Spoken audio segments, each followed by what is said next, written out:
Primera fila. ¿Eh? Las mallas. Pues me llevarían dentro de la caseta. Te llevan ahí dentro de la caseta. No importa hacer el boca a boca y todo.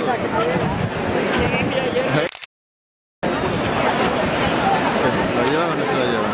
No, también. Pásame una multa. No sé cómo la haces tú.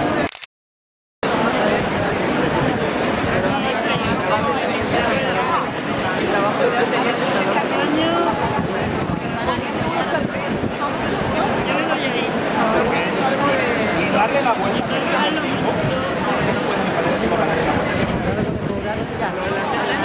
Algo le cobraron.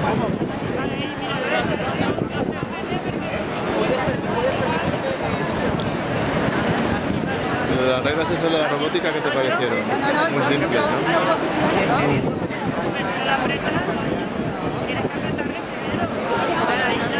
¿Qué estás haciendo un vídeo?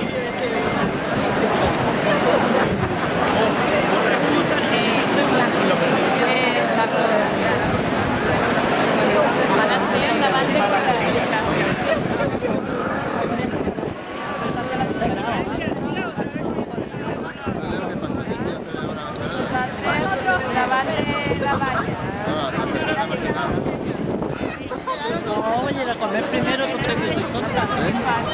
Voy a ir a comer primero. Antes corría, ahora no corro.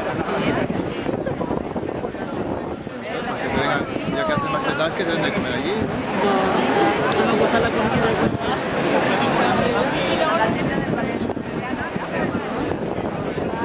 Pero que un montón de espaldas, a ver si para.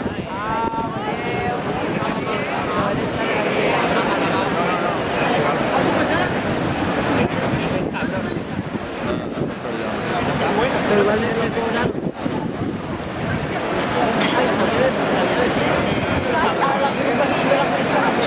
Pero hace estúpido el hombre, ¿eh? No sé qué pasaba ahí al final. El tío estaba en zona de que no se puede aparcar de todas formas. Parece un poco raro todo, ¿no?